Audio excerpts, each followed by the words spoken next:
Welcome back. اور break سے پہلے جس طرح ہم بات کر رہے تھے اسلام آباد ہائی کورٹ میں ہونے والی اہم سماعت کے حوالے سے جو 13 اکتوبر کو ہوگی، جس میں پاکستان مسلم لیگ نون ایون فیلڈ ریفرنس کیس میں جو ایڈیشنل شواہد ہیں اس کی شنوائی کے لیے، یعنی جو اپیلیں ہیں ان کی سماعت ہوگی، اور وہاں پر کیا ہوگا یہ تو آنے والا وقت ہی بتائے گا. پروگرام کے اس حصے میں ہم بات کریں گے محسن پاکستان ڈاکٹر عبدالقدیر خان مرحوم کے حوالے سے، اور بات ہوگی پاکستان تحریک انصاف کی حکومت کی کارکردگی کے حوالے سے، کیونکہ اب تیسرا سال بھی آلموسٹ ختم ہو چکا ہے. حالات آپ کے سامنے ہیں، بے روزگاری، غربت اپنی جگہ موجود ہے. ایسے میں پاکستان مسلم لیگ نون کا کیا کہنا ہے، ان سب پر بات کرنے کے لیے میرے ساتھ موجود ہیں حکومت پنجاب کے ترجمان انجینئر چودھری افتخار. افتخار صاحب بہت شکریہ آپ کا. جی بہت شکریہ بہت شکریہ. اب میں حکومت کی ترجمانی نہیں، اب پارٹی کی ترجمانی کر رہا ہوں. چلیں، آج پارٹی کی ترجمانی بھی آپ کر رہے ہیں اور آپ پہ بڑی اہم ذمہ داریاں ہیں، کیونکہ آپ بڑا اہم حصہ ہیں پاکستان تحریک انصاف کا اور بڑے سینئر رہنما ہیں. کہاں سے شروع کروں، میرے پاس وہ الفاظ ہی نہیں ہیں، کیونکہ جن الفاظوں کی ادائیگی کے لیے آج میں یہاں بیٹھا ہوں تو مجھے خود بہت زیادہ دکھ اور افسوس کے ساتھ یہ کہنا پڑ رہا ہے کہ جب تک اس قوم کا جو المیہ ہے کہ جب کوئی حیات ہوتا ہے اور محسن ہوتا ہے تو وہ زیرو ہوتا ہے، وہ نہ ہمارے اراکین کی نظروں میں ہوتا ہے نہ وہ قوم کی نظروں میں ہوتا ہے جسے دبا دیا جاتا ہے. لیکن جب وہ زمین کے 6 فٹ نیچے چلا جاتا ہے تو اس کے بعد پھر اسے ہیرو بنا دیا جاتا ہے، جیسا ہمیں نظر آیا محسن پاکستان ڈاکٹر عبدالقدیر خان مرحوم کے لیے. کہ آخر کیا ہوا، کیا وجہ تھی سر کہ ڈاکٹر عبدالقدیر خان مرحوم کی جنازے کے اندر تحریک انصاف کی جانب سے نہ کوئی وزراء پیش ہوا، حاضر ہوا، نہ کوئی ذاتی حیثیت میں آیا. جنازہ ایسا لگ رہا تھا کسی محسن کا نہیں، کسی ہیرو کا نہیں، کسی ایک عام آدمی کا جنازہ ہے کہ جسے حکومت نے اوائڈ کیا. کیا کہیے گا؟ دیکھیے، سب سے پہلے تو میں دعا کرتا ہوں اللہ پاک ڈاکٹر قدیر خان جو محسن کام تھے ان کی قبر کو جنت کے باغوں میں سے ایک باغ بنائے. آمین.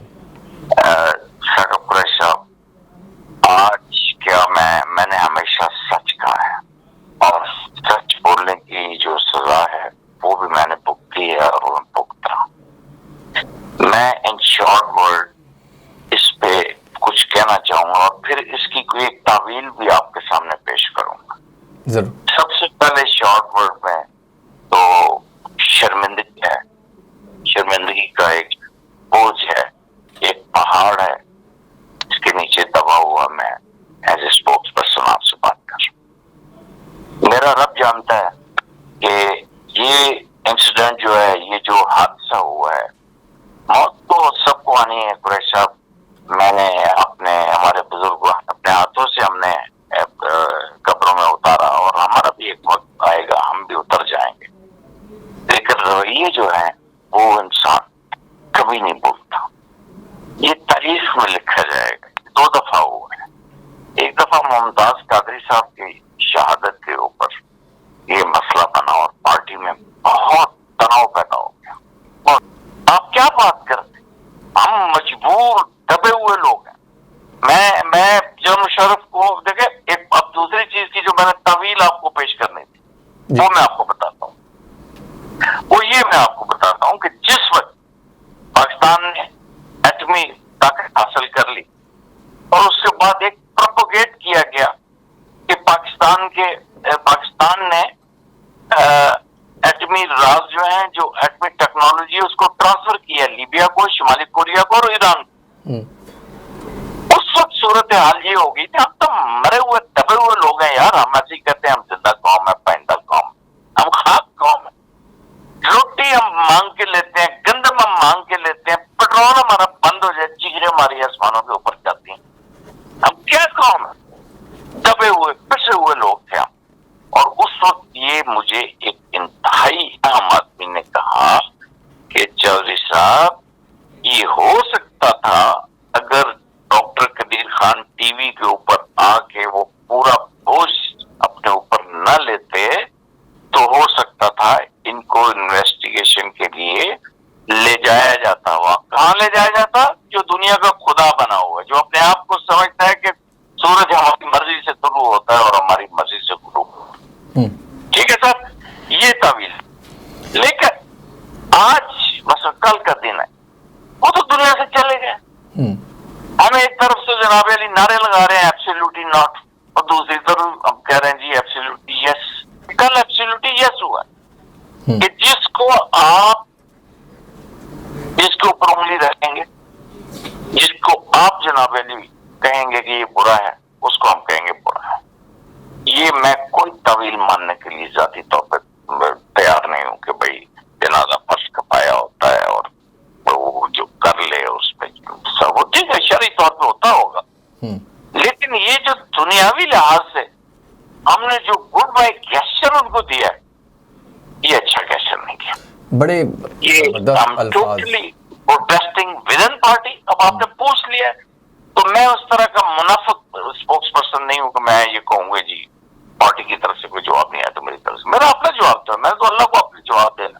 میں نے جو کل بل آیا وہ جو ہندوؤں کو 18 سال والا تھا، بالکل دھڑلے سے مخالفت کی پارٹی کے اندر کی، جا کے لوگوں کو کہہ دیا کہ سب سے پہلے اگر یہ بل پاس ہونے کی کوشش ہوئی تو میں سب سے پہلے جناب پارٹی میں کھڑا ہو جاؤں گا. اس سے پہلے فیملی بل جو آیا کہ 18 سال کی بچی اپنے یار کو گھر لے کے آئے، میں نے کہا ہے اپنے اپنے گھروں پہ امپلیمنٹ کر کے دیکھو. اگر ایک خاتون وزیر جو ہے اس کا اپنی بیٹی کے اوپر قابو نہیں تو اس کا مطلب یہ تو نہیں کہ 22 کروڑ لوگوں کے جو گھروں میں بیٹیاں ہیں تو وہ جناب سب کے قابو نہیں یا بیٹے ان کے قابو میں نہیں. تو کوئی صاحب یہ پالیٹکس یہ بڑی گندی پالیٹکس ہوتی ہے. جی بالکل. انجینئر افتخار چودھری صاحب، آپ کے الفاظ اور آپ کے جذبے کو سلام پیش کرتے ہیں، اور بڑی ذمہ داری کے ساتھ آپ نے اور بڑے وثوق کے ساتھ آپ نے جس سچ کا بول بالا کیا ہے تو یقینی طور پر آپ کو یاد رکھا جائے گا. آپ کے الفاظوں کو ہمیشہ یاد رکھا جاتا ہے کیونکہ آپ ہمیشہ حق اور سچ کی بات کرتے ہیں. کیونکہ جس طرح آپ نے پاکستان تحریک انصاف کی پارٹی کی قیادت کی بات کی ہے، آپ نے پارٹی میں ہونے والے تمام معاملات کا بھی ذکر کیا، بڑا کھل کا واضح ذکر کیا ہے کہ جس میں شکوہ آپ کو بڑا اچھا آپ نے شکوہ کیا، اور شکوہ پوری قوم کا یہی تھا کہ جس طرح ڈاکٹر عبدالقدیر خان مرحوم کی جنازے میں اعلیٰ قیادت کا نہ ہونا اور پھر وہ الفاظوں کا استعمال جو چناؤ ہونا چاہیے تھا وہ بھی ہمیں نظر نہیں آئے، لیکن آپ نے وہ تمام کسر پوری کر دی. آپ کی یہ قوم شکر گزار ہے اور میں بھی ایون ٹی وی کی جانب سے شکر گزار ہوں آپ کا. قریش صاحب میں آپ کا شکر گزار ہوں کہ آپ نے مجھے اپنا وہ غصہ نکالنے کا موقع دیا. ترجیح ہمیں ان باکس میں لوگوں نے کہا کہ چوہدری صاحب چلو بھر پانی بھیج دیں آپ. اب دلیری، بہادری اور بیوقوفی یہ تینوں ایک گھر کی بیٹیاں ہیں. بالکل. جو چاہنے والے ہیں وہ کہتے ہیں یار بڑا دلیر آدمی ہے، اور جو جن کو تھوڑی سی تکلیف ہوتی ہے وہ کہتے ہیں یار یہ بیوقوف آدمی، ورنہ یہ منسٹر ہوتا، ورنہ یہ اسمبلی میں ہوتا فلانا ہوتا. یا دے تو پھر ذلیل کریں ظفر علی شاہ کی طرح. یہ بڑے معاملات گمبھیر ہوتے ہیں. آج آپ نے چھیڑا کیونکہ بہت بڑا ہم وہ داغ ہمارے پاس آ گیا سر، اس کو کوئی نہیں توڑ سکتا. اس کا مطلب تو یہ ہے کہ جو تحریک انصاف کی جو پارٹی ہے، انٹرا پارٹی، جس پہ ہم نے پہلے بھی دیکھا کہ آپس کے اندر اختلافات رہے ہیں، انٹرا پارٹی انتخابات کی بات کی جائے وہ ہم نے دیکھا کہ جس طرح انتخابات کو لے کے بھی سوالی نشان بنے رہے، پھر جہانگیر ترین صاحب کے ساتھ معاملات، مطلب دیگر بہت سے لوگ بھی ہیں. تو آخر پارٹی پالیسیز کی پھر ہو کیا رہا ہے جب آپس میں اختلافات اتنے بنے ہوئے ہیں اندر؟ تو جو وعدے خان صاحب نے کیے تھے کہ 1 کروڑ نوکریاں دوں گا، 50 لاکھ گھر بناؤں گا، بے روزگاری آپ کے سامنے بڑھ رہی، تو پھر وہاں توجہ چودھری صاحب کیسے ہوگی؟ پھر لوگ تو آپ کی طرف نظریں ڈالے ہوئے ہیں.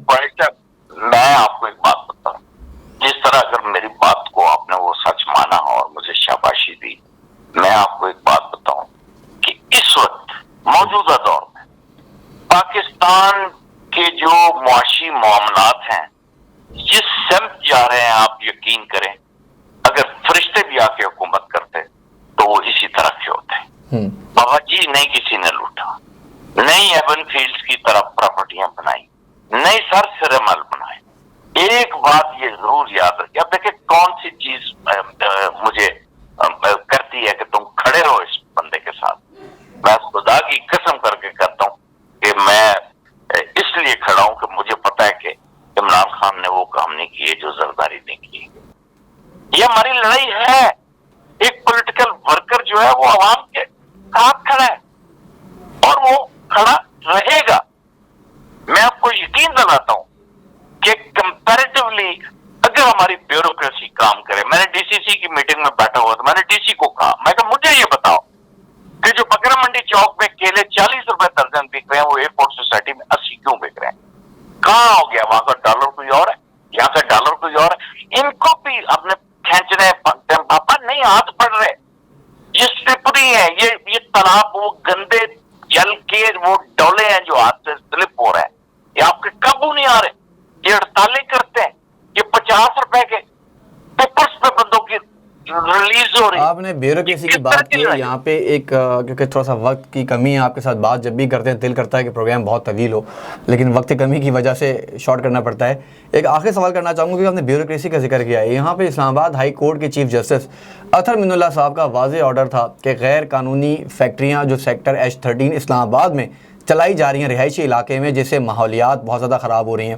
آپ کے ماحولیات کے منسٹر بھی ہیں, اسٹیٹ وزیر بھی ہیں, اس کے علاوہ معاون خصوصی امین اسلم صاحب بھی ہیں, وہ بیٹھے ہوئے ہیں, ڈی جی انوائرمنٹ یہاں پہ فرزانہ الطاف شاہ صاحبہ ہیں. لیکن اسلام آباد ہائی کورٹ کے واضح احکامات وہ بھی ہوا میں اڑا دیے گئے. سیکٹر H13 میں آپریشن سے پہلے مخبریاں کر کے لوگوں کے خلاف, لوگوں میں وہاں پہ جس طرح ایک ماحول کریٹ کیا گیا کہ سڑک بند کرنے کی تیاریاں کی جا رہی ہیں, تو بیوروکریسی سے کام کس نے کروانا ہے سر؟ بیوروکریسی نے کام جو کام کروانا ہے وہ حکومت نے کروانا ہے. اس میں کوئی دوسری چیز ہے ہی نہیں ہے.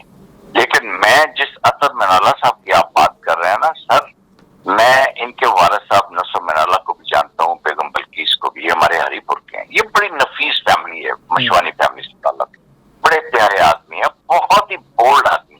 میں نے اپنی آنکھوں سے اس شخص کو, یہ جو کباڑی بازار ہے نا, کباڑی بازار گاڑیوں کا جو صدر میں ہے, وہ جو ریلوے اسٹیشن کے پاس ہے, میں نے اپنی آنکھوں سے اس کو وہاں گھومتے دیکھا ہوا. تو میں نے بولا کہ اطہر بھائی کدھر آ گئے آپ, یہ پرانی بات ہے, کچھ 4-6 سال پہلے کی بات. تو کہنے لگے یار وہ مجھے گاڑی کا ایک پارٹ چاہیے تھا, تو میں کہ نیا لے, کہتا نیا تو بڑا مہنگا آتا ہے. یعنی اس طرح کا, اس کلاس کا یہ جج ہے. اب ان کا کام ہے توہین عدالت میں ان کو اندر لے, بند کرے ان کو. لیکن اب پورا کام تو نہ ہوا نا, اس 50% کام ہوا. اب تو میرا صاحب نے فیصلہ دے دیا, اب کیا کرے, اریسٹ کا آرڈر کرے, بلائے ان کو کورٹ میں ہتھکڑی لگوا دے. کیوں نہیں کرتے یہ لوگ؟ اصل مسئلہ یہ ہے کہ تھوڑی سی چیز چھیڑ لی, آپ منسٹر کو بنا لینا جی, زرتاج ملک کو بنا لیں. ویسے تو بی بڑی بد سور کے آتی ہے ٹاک شو میں, آئے بلائے اس کو کورٹ میں کھڑا کریں. اور جتنے آپ کے نام لیے ہیں جو G13 میں یہ بیڑا گرک کر رہے ہیں, اسلام آباد تو گھر انہوں نے کیا بنا دیا, اسلام آباد تو انہوں نے گردوارا بھگوان پورا بنا دیا. اسلام آباد کا وہ کنسپٹ ہی نہیں رہا. اب G13 میں جو ہو رہا ہے, اور ہے نہیں جناب, پانی کے ٹینکر وہ مجھے اس دن جاوید قریشی نے کیا, لوگ خرید کے مر گئے ہیں جناب, اور رہا حال ہے. کوئی کام میں کہتا ہوں کوئی ڈھنگ کا یہ اپنا ایک سیکٹر نہیں بنا. کہ جس سیکٹر کی آپ بات کر رہے ہیں, یہ بڑی زبردست آپ نے خود بات ذکر کر دی G13 کی بھی, پانی کی پرابلم کی بھی, اور اس کے بالکل سامنے H13 ہے جہاں پہ صنعتیں لگی ہوئی ہیں. تو زمین کا سارا پانی تو وہ استعمال ہو رہا ہے جو صنعتوں میں استعمال ہو رہا ہے, تو پھر سیکٹر پہ پانی کیسے آئے گا؟ اور یہی تو ایک خلاف ورزی ہے جو آپ واٹر پولیوشن پر بھی جا رہے ہیں. جو زمین کا سرکاری پانی ہے وہ صنعتوں میں استعمال ہو رہا ہے سر. تو آپ کی حکومت اور آپ کی حکومت کے وزیر اعظم 12 بار کمشنر اسلام آباد, چیئرمین CDA صاحب کو باقاعدہ طور پر پچھلے 6 سالوں سے وزیر وہ اس طرف لے کے بڑھ رہے ہیں آگے ساتھ ساتھ اپنے ساتھ. کیسے ممکن ہے پھر کہ یہ وہ آپریشن کروا ہی نہیں پا رہے؟ دیکھیں ابھی بہت منزل دور ہے, ابھی آپ نے ان کو للکارا ہے, ابھی یہ لوگ بہت تکڑے ہیں. مجھے تو دھمکیاں بھی آ رہی ہیں سر, پھر دھمکیاں آنا شروع ہو گئی جب CDA میں آئی تھی.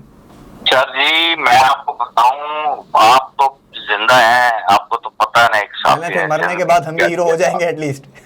وہ ایسا ہی ہوتا ہے. کیا ہوتا ہے ثاقب صاحب جی, وہ جو سندھ میں وہ رحیم صاحب تھے جنہوں نے کور کیا تھا کہ بھائی وہ ٹرین پہ جو مارچ ہو رہا ہے تو پیسے پورے نہیں دیے, اس کی ڈیڈ باڈی چارپائی کے اوپر رکھی ہوئی تھی, کہتے یہ لوگ کر لو میرے بات.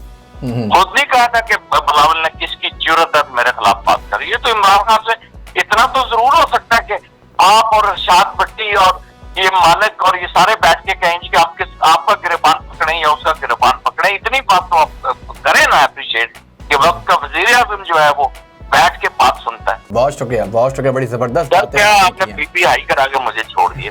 چلیں بہت شکریہ انجینئر افتخار چودھری صاحب, اور بڑی خوبصورتی کے ساتھ آپ نے کچھ جگہوں کے اوپر ظاہر حکومت پہ تنقید بھی کی اور کچھ جگہوں پر حکومت کو ڈیفینڈ بھی کیا, اور کیونکہ آپ بڑے سچے آدمی اور ہمیشہ کھری باتیں کرتے ہیں, اس لیے آپ کے اور میرے ساتھ جب پروگرام ہوتا ہے تو وہ بہت زیادہ پسند کیا جاتا ہے, لوگ اسے دیکھتے بھی زیادہ ہیں.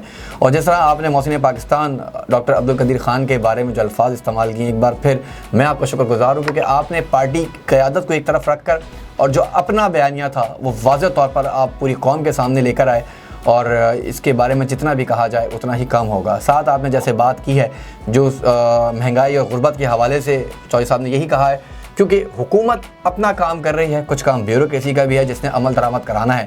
اب ظاہر سی بات ہے جن جگہوں کی آپ نے اگزامپلس دی ہیں یہ یقینی طور پر ذمہ داری آ جاتی ہے ایڈمنسٹریشن کی کہ ایڈمنسٹریشن اس پہ کنٹرول کروائے.